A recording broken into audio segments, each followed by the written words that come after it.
Mayuresh Joshi from Angel Broking as well joins us on the show right now. Mayuresh, hi, morning. You know, we were just talking about some of the urban consumption stocks which are at lifetime highs. Much unlike market belief that it would be the rural consumption play which is bound to do well, it's these boys which have actually stood tall. So be it a Nestle, be it a Jubilant FoodWorks or a Titan, they're extremely expensive, but that's where the growth visibility is. Would you be willing to stretch out and maybe deploy some more cash at the current levels, or do you think they're too expensive to be bought into right now?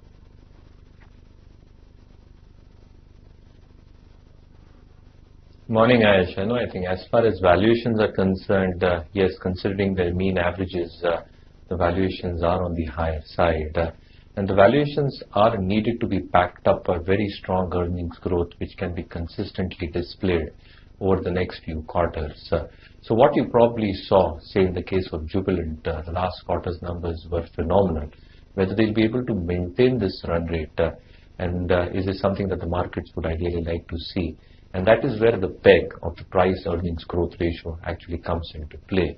For Titan, again, I think the entire scheme of things post the Neelavgate scam, the PNB scandal, the kind of faith that a lot of investors probably have in terms of corporate governance, in terms of running the management, in terms of the quality itself, seems to be pretty high. And the management seems to be very, very robust in terms of their guidance. 25% revenue growth is what they are still perceiving, more to do with the studded part of their business actually contributing far more.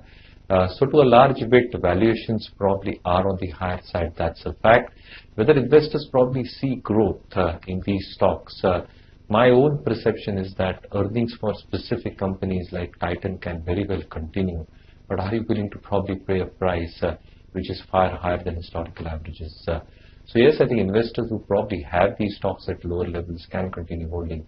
For fresh investment, you should probably wait for a decline.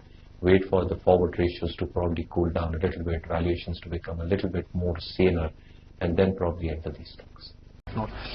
Mayuresh, in the month of March, what have you bought in the portfolios you manage, and which is one stock you've sold?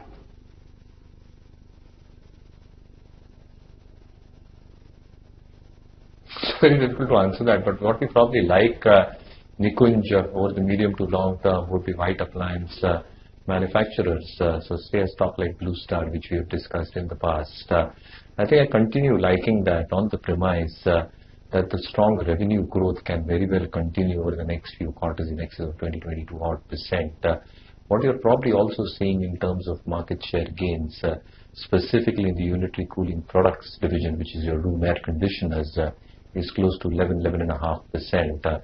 And the management expects to take that up to 12.5% over the next few quarters.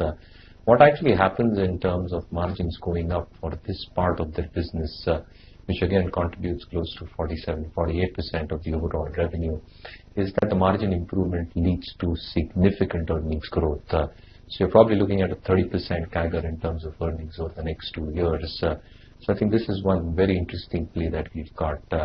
The other element in the market that we're probably looking at this point of time is the government capex. So a large element in the next financial year is going to be the front loading of government capex in areas like infrastructure, railways, roads. And having said that, I think a stock which I've also liked in the past, KEI Industries, is something that we still believe can do very well. So very strong order book in excess of 2,800 odd crores.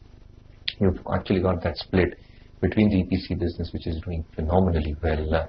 The HV business is expected to do very, very well with strong order wins. They're expecting large orders from railways with margins around 9-10%, and that should prop up the overall visibility in terms of the earnings profile. The retail reach is increasing from 30 to 45 odd percent. The share of export business is expected to go up from 8 to 14 odd percent, and this will drive an 18% top line, 26-27% bottom line growth. So I think a few of these stocks that I like probably at this juncture on declines can be Blue Star and KEI Industries. Thank you for that, Mayuresh.